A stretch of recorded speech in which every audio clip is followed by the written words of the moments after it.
Política de A a Z, com Mário Flávio. Oferecimento, Senhor Braga Barbearia e blog do Mário Flávio, a política de A a Z.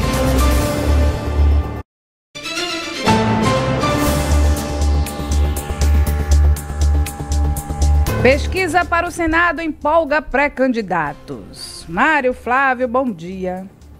Olá, Renata, bom dia para você, bom dia para o Vitor. Olha, a pesquisa que foi divulgada semana passada, pelo Instituto Paraná Pesquisas, divulgada amplamente em todos os veículos de comunicação, a começar pela televisão CNN, ela trouxe alguns cenários, que são interessantes e mostraram o que a gente já esperava, como, por exemplo, Humberto Costa na primeira posição em todas as pesquisas, em todos os cenários que foram consultados. Isso já acontecia também em outros órgãos de pesquisas e a gente percebeu que na vinda do presidente Lula aqui a Pernambuco, ele fez um gesto para Humberto. A gente até destacou aqui dentro do Manhã Cidade. Lula estava discursando, parou o discurso dele, chamou Humberto e deu a palavra a Humberto. Depois ele retoma a palavra, então ele reconhece, faz um reconhecimento público e acaba da vez com as especulações de que Humberto seria indicado ao Tribunal de Contas da União. Muita gente, esse pessoal gosta de fazer análise política com base mais na paixão do que na razão. Então, ele teve esse gesto e aproveitou para divulgar amplamente nas redes sociais. Além de Humberto, também foi citado nessa pesquisa o Miguel Coelho.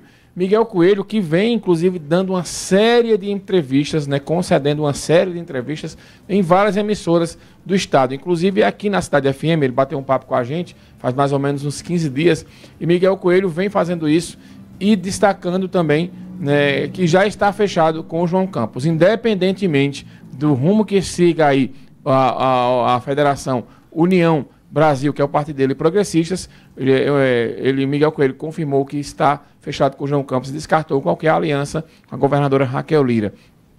Outro nome de destaque também, que vem recebendo apoios, e a assessoria divulgando amplamente que ele vem recebendo apoios, é do Eduardo da Fonte, o deputado federal que quer disputar o Senado também.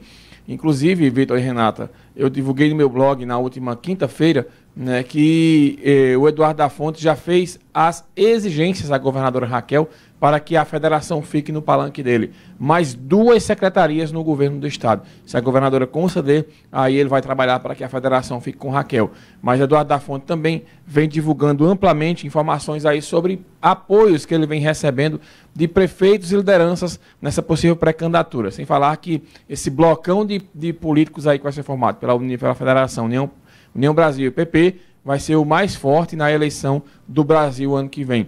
Gilson Machado Neto também foi outro que apareceu bem. Ele apareceu com 28% nos 2 cenários e divulgou amplamente isso na mídia por meio das redes sociais dele, agradecendo inclusive e com a postagem que ele fez mostrando o crescimento dele de uma pesquisa para outra. Gilson saiu de 11% de uma pesquisa para 28%. É um crescimento exponencial.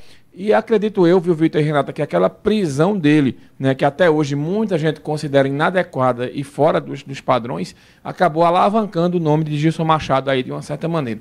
Claro que ninguém quer ser preso, claro que ninguém quer passar o constrangimento, mas acredito eu que acabou sendo bom para a imagem dele, porque de lá para cá pouca coisa mudou, a não ser as proibições sem lógicas do Alexandre de Moraes, por exemplo, botou para ele que ele não pode circular dentro do estado de Pernambuco. Inclusive, ele concedeu entrevista a gente aqui por telefone, por videochamada, porque ele não pôde vir aqui ao estúdio. Por fim, Silvio Costa Filho, foi o 4º mais citado na pesquisa aí, com 20% nos 2 cenários, mas não desistiu, inclusive vem divulgando amplamente que vem recebendo apoios de vários políticos. Outro que não foi citado na pesquisa, Vitor e Renata, mas que vem divulgando, que vem recebendo apoios, é o senador Fernando Doeire, que quer estar à reeleição, mas sequer apareceu nessa pesquisa. Eu até achei bem estranho, o nome dele sequer foi citado na pesquisa. E não vou citar aqui Marília Reis, porque estranhamente também o nome dela não foi colocado, mas se o nome de Marília não foi colocado é porque o Instituto avaliou junto com as fontes que Marília realmente não é pré-candidata ao Senado. Então por isso que o nome dela nem foi citado na pesquisa. Ô Mário, nós temos 2 pautas de política internacional hoje que chamam a atenção, Uma delas é a reunião do presidente dos Estados Unidos, Donald Trump, na Casa Branca, com lideranças da Europa e com Zelensky, depois de encontro com Putin. O Volodymyr Zelensky é o presidente da Ucrânia, estão tentando resolver a questão da guerra. E pela primeira vez, no final de semana, o presidente da Ucrânia falou em ceder território para a Rússia. Falou em negociar a partir da frente de batalha. Ou seja, a Rússia já ocupou alguns territórios, a frente de batalha já está dentro do território ucraniano e ele considera a possibilidade de negociar a partir da frente de batalha, o que significa dizer ceder terreno à Rússia para pôr fim à guerra. E também outra pauta que envolve os Estados Unidos, aquela investigação que foi aberta pelos Estados Unidos contra o Brasil, investigação comercial. Hoje o Brasil vai protocolar a explicação, né, a argumentação brasileira. Lá em Washington, a Embaixada Brasileira vai entregar o documento com a defesa do Brasil nesse processo aberto pelos americanos. Olha, Vitor, se a gente voltar um pouco no tempo, nem precisa muito, essa decisão da Ucrânia era impossível até alguns dias, né? O presidente não abria mão de território. Então, mesmo sendo o território já da frente de batalha, é uma situação que parece que ele quer ceder. E parece que vão chegar a um entendimento. Era bom que chegasse mesmo e que essa guerra da Ucrânia com a Rússia ela acabasse, né, para o bem daquele povo ali que sofre bastante e mexe com a economia, principalmente da Europa, e acaba respingando na gente aqui. Eu acho que a gente está se aproximando de uma situação, né, um entendimento que acontece entre o Donald Trump, né, com o presidente Putin da Rússia, né, uma coisa também que era muito impensada, e faz uma semana que Trump disse, olha, se a Rússia não ceder, eles vão se arrepender. E aí eles conversaram no Alasca, né? Isso rendeu um festival de memes aí na internet, essa reunião deles no Alasca. Mas parece que, mesmo ainda sem alguma questão definida, acredito eu que a gente se aproxima de um acordo. E sobre essa questão dos Estados Unidos, eu acredito que o Brasil vai apresentar essa defesa, mas eu não creio que vai mudar muita coisa, viu, Vitor? Eu acompanhava uma entrevista do advogado de Trump, né, eu acho que foi na CNN, que ele concedeu essa entrevista. E eles são muito taxativos, eles são muito inegociáveis com o que eles chamam de violação dos direitos humanos. Aí até a jornalista perguntava, né, ao advogado, mas vocês acreditam que tem crimes contra a humanidade no Brasil? O advogado rebateu, contra a humanidade, não. Contra os direitos humanos de específicos políticos. E eu não vi, assim, nenhuma possibilidade de cessão dos Estados Unidos nessa questão envolvendo o Brasil.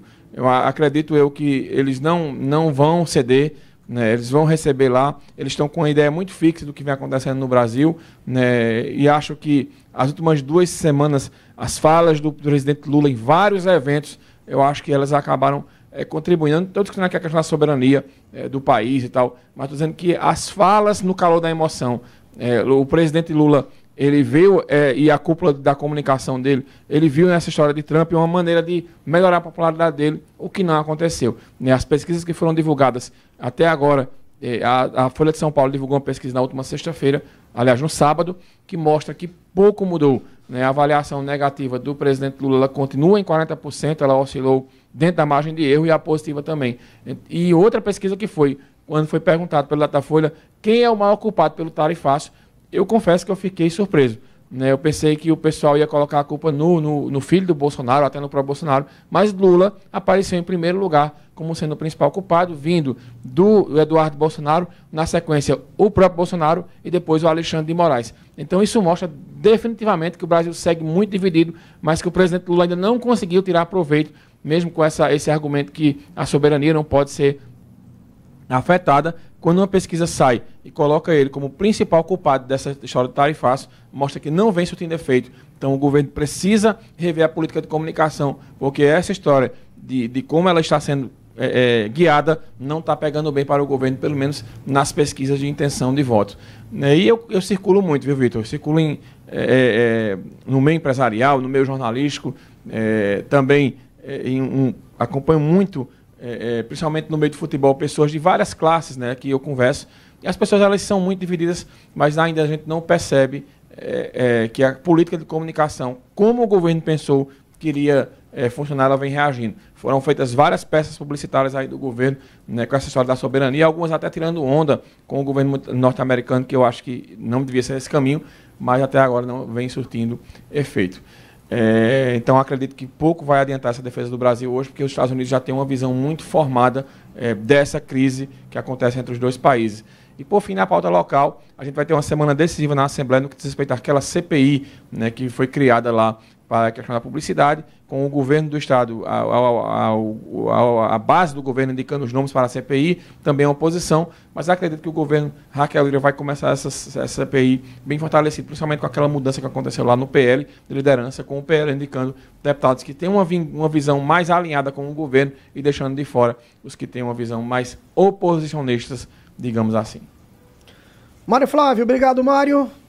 Valeu, Vitor, Renata. Lembrando que daqui a pouco tem entrevista com a diretora do HRA, a Ítala, que vem aqui bater um papo com vocês.